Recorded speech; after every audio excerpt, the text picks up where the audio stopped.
I was wondering if you guys ever have these conversations with people that come up, just random stuff. For instance, this doesn't really pertain to anything other than I'm just telling you a story. So I was training one of my clients yesterday, and I think we were on the subject of makeup and kids, and she's got a daughter. I was talking about my niece. I bought her some makeup for her birthday. And then it went back to like childhood, right? And maybe I know things are totally different now. I'm 44 years old. I was born in Pittsburgh, Pennsylvania, and we moved to Colorado when I was 1. And then we left Colorado, went back to Pennsylvania for about a year and a half, maybe 2 years, when I was around nine. And then we came out to California right before my 12th birthday. So I was 11 years old. It was March, and I had like so many different things happen. And maybe it was the way I was raised. Maybe it was where I was raised. I come from all my family back there. Most of them are Italian on my mom's side. So it's very family oriented. We grew up, everybody, it doesn't matter who you are. Everybody's just a human being. So we come to California. Within the first 2 months we're here. I'm in 6th grade. I'm going to a new school. I'm super shy as it is. And I go to Glendora. It's Glendora, California. It's a big Mormon town. I didn't know what a Mormon was. So my first day of school, some girl comes up to me. She's like, "Are you Mormon?" And I've never heard of what that is. So I'm assuming it's a religion. So I just said no, since I've never heard of it. And I just remember her saying like, "Oh, because most people that live here are Mormon." I'm like, I'm not. I'm not. And then we had the riots, the 1992 riots. We had the Northridge earthquake. This is my first experience with an earthquake. We had just moved into our house. I remember my family ran in the hallway and we were freaking out. My parents had just bought my little sister, a bunk bed, first night in it, sleeping the earthquake, right? It's rattling. She never slept in it again. And I'm sure California had gotten a lot of rain. So then there were all these mudslides, then there were fires, and then I think it was the riots of 92. And then I'm walking to school one day, and my next door neighbor, he's walking with me, the same age, just they have 4 kids in their family, right? We all grew up together, just kept looking at me, looking at me, looking at me. And he goes, "Are you a virgin?"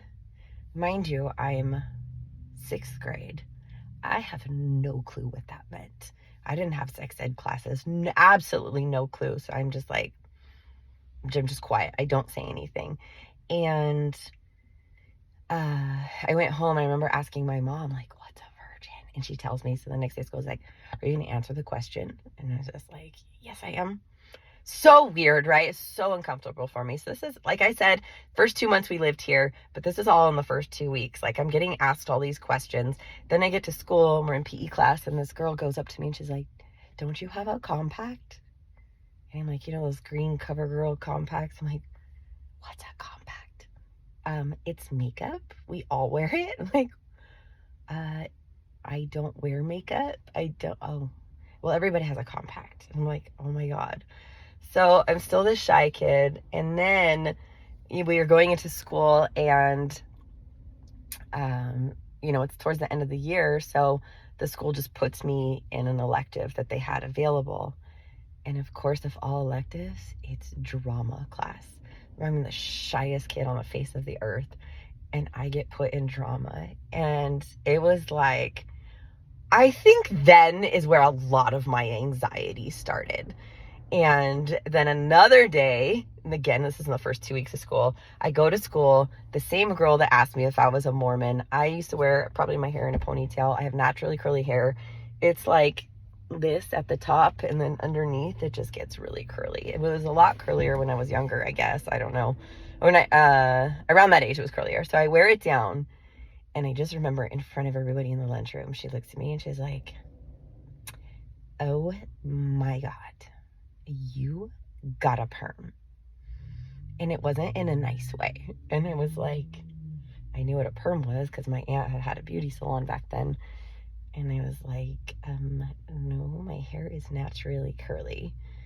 And I was so mortified, so embarrassed. I probably never wore my hair down after that again. And now I have this complex about having curly hair.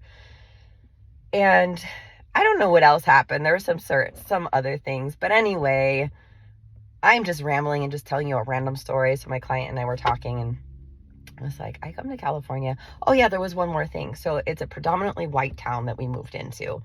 And I remember, like, so I came from Pittsburgh, and there's a lot of all different nationalities, colors. It didn't matter. I didn't know racism. It wasn't a thing to me. And this family moves in, and I just remember people tagged their house. And I was just like, how I don't understand how people could be so mean, right? And I'm like, they're people. Like, what's anyway? So that is my experience of moving to California. The fires, the mudslides, the Northwich earthquake, me looking down upon because I have curly hair. I'm weird because I'm not Mormon and I live in Glendora. I get asked if I was a virgin. I'm fucking 11 years old. Like, how do you even know this? You don't wear makeup? Like, that's so weird. And whatever else I said that happened. So all of these things, I think they carry along with you in childhood, and in the drama class, and it torments you. And anyway, so to all the kids, I know kids don't watch my videos, my YouTubes, but if you're parents with children, like, I know it's changed from what my kids tell me from back in the day, but all of this stuff does affect your kids. So communicate with your children. I know they're in their phones and their video games, but my dad was an alcoholic when I was a kid, so there wasn't a lot of communication. It was just go to school, get good grades, and my mom was always at work, probably to avoid my dad.